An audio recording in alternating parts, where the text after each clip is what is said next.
ワンピース第1162話、ロジャー海賊団はついにシャッキーを救い出し、撤退の準備を整えていた。ロジャーとレイリーはシャッキーを守りながら、彼女を船へと安全に送り届けようとしていた。しかしその前に、突如としてガーリングが行く手を遮るように現れる。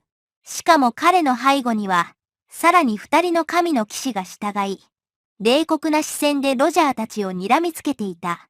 ガーリングは剣を突きつけ、冷然と言い放った。シャッキーは、人間狩りゲームで優勝したこの俺の花嫁となるはずだった。海賊風情に奪われてなるものか。ロジャーは高らかに笑い、剣先をガーリングへ突きつけた。ははは。シャッキーの心はすでにレイリーのもんだ。愛を踏みにじる奴は、このロジャーが許さねえ。ガーリングの瞳には怒りの炎が宿り、全身から殺気がほとばしった。次の瞬間、ガーリングとロジャーは同時に地を蹴り、互いに向かって猛然と突進した。両者の武器が交錯した瞬間、天地を揺るがす衝撃波がはぜる。ロジャーの斬撃は雷鳴のように鋭く、ガーリングの剣技は正確無比。一方その頃、レイリーは二人の神の騎士と対峙していた。一人は角を生やした巨体の怪物。もう一人は銃を構え、雷鳴のような弾丸を次々と撃ち放った。レイリーは剣を振るいながら鋭く跳躍し、銃弾を弾き返す。巨人の角が突進して地面を砕き、周囲に衝撃波が走る。レイリーは紙一銃でかわしつつ、その胴へ深々と刃を叩き込む。しかし両断されたはずの肉体は瞬時に再生し、あざけ笑うかのように再び角を突き立ててきた。ガーリングも同様だった。ロジャーが体剣で深々と切り裂いても、その傷口は瞬く間に塞がり、嘲笑を浮かべながら再び切りかかってきた。我らは不死だ。人の歯ごときで倒せると思うな。ロジャーは額に汗をにじませながらも、なお楽しげに笑った。面白えじゃねえか。何度でも切り伏せてやる。激しい斬撃と銃声が交錯し、戦場は轟音に包まれる。しかし、切っても切っても敵は倒れない。レイリーも息を切らしながら歯を食いしばる。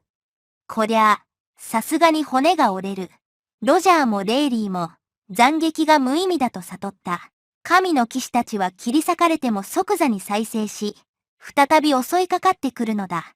その時、戦場に新たな覇気が轟いた。ロックスが姿を現したのだ。彼は荒々しい息を吐きながら、周囲を見回し叫ぶ。妻と子はどこだ？進路を塞ぐ角の騎士を見た瞬間、ロックスは直感した。その再生、不死の契約、か、やはり貴様らはイムの犬に違いねえ。ロックスは咆哮し、覇王色の覇気を全身にまとわせる。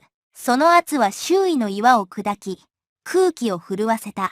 俺の前から消え失せろ。イムの総組め。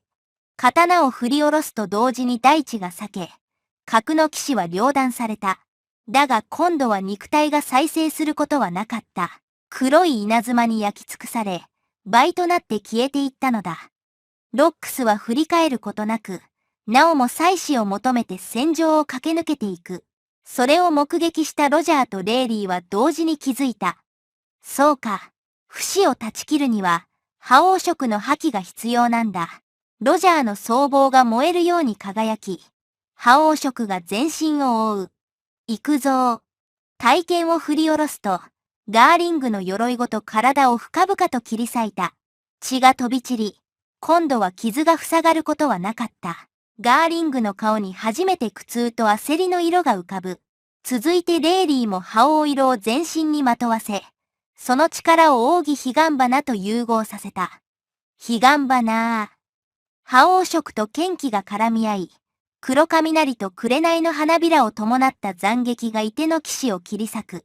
その体は粉々に砕け散り、絶叫を残して完全に消滅した。仲間を二人も失ったガーリングの顔は蒼白に染まり、全身を震わせていた。恐怖に駆られた彼は、もはや勝機はないと悟る。ここで戦えば自分も同じ運命をたどるだけだ。ここで死ぬわけにはいかぬ。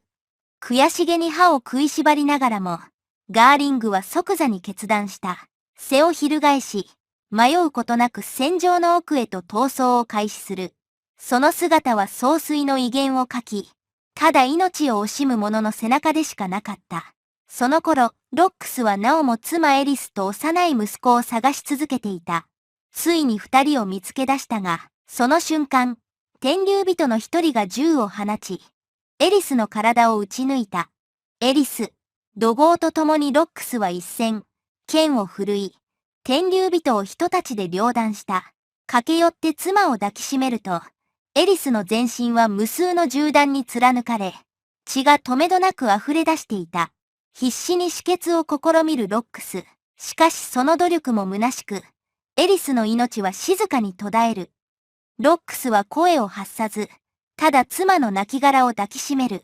やがて、その僧帽は真紅に染まり、彼の内で何かが完全に弾けた。次の瞬間、彼の全身から凶暴な覇気が吹き出し、空気そのものを震わせた。その場にいた者全員、海軍も、海賊も、天竜人も、誰一人として例外なくその圧力に震え上がる。なんだ、この覇気は。化け物だ。そして次の刹那、ロックスの狂乱が始まった。獣のごとき方向を上げ、大虐殺が始まった。ロックスは狂気のままに剣を振るった。天竜人、海軍、逃げ惑う者たち。誰一人として許さなかった。彼の一撃ごとに血が裂け、肉片が飛び散り、血が川のように流れる。やめてくれ。助けて。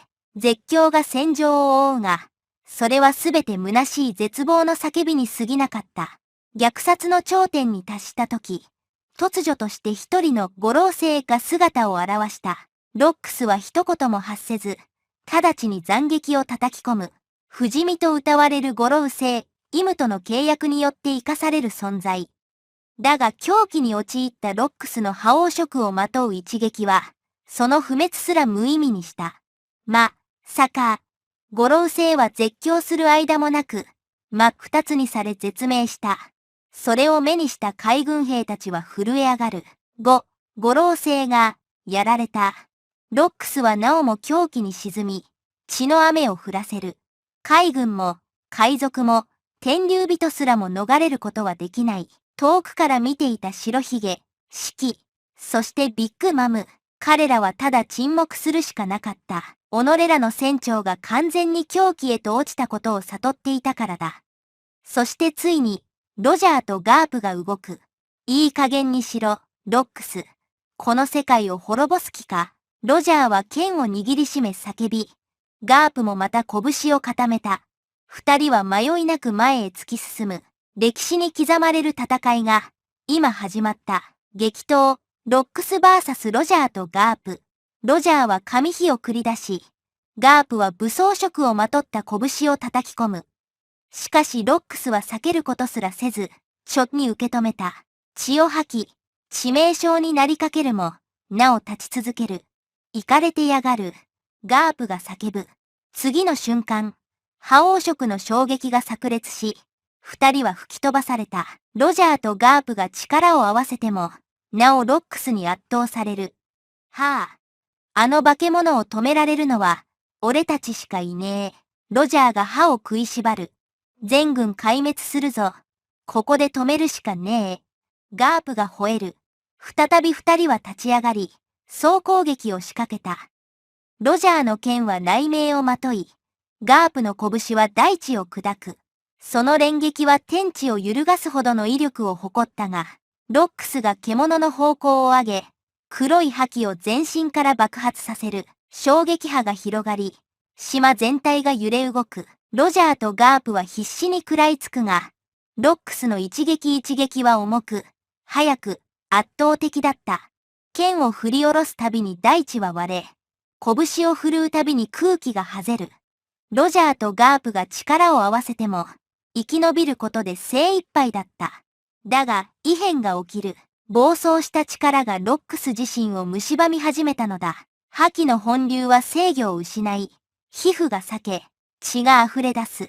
体は限界を超え、足取りは重く、視界はかすむ。奴は、限界だ、ロジャーが叫ぶ。二人は最後の力を振り絞り、同時に突撃する。その時ロックスは、亡き妻を抱きかかえるように背を向け、赤い瞳から涙を流していた。エリス、すぐに行くぞ。動かずに全てを受け入れるロックス。ロジャーとガープの合体攻撃が炸裂し、血が噴き出し、ついにその巨体は地に伏す。最後に浮かべた笑みは、愛する妻との再会を喜ぶかのようだった。大海賊ロックス D.G. ベックは命を落とした。しばらくして、白ひげがロックスの亡骸の前に立ち、静かに祈りを捧げる。船長、安らかに眠れ。彼は自らの手で丁重に埋葬した。その直後、赤子の泣き声が響き渡る。声の主はマーシャル D. ティーチだった。傷だらけで泥にまみれた小さな体。それでも生きていたのは、母エリスがその身を盾にして守ったからだった。白ひげはそれがロックスのことは知らず、ただ戦乱に巻き込まれた子供だと思った。彼はその赤子を抱き上げ、共に船に連れ帰ることを決める。ロックスを埋葬し、最後の別れを告げた白ひげは、赤子ティーチを抱え、再び航海へと出たのだった。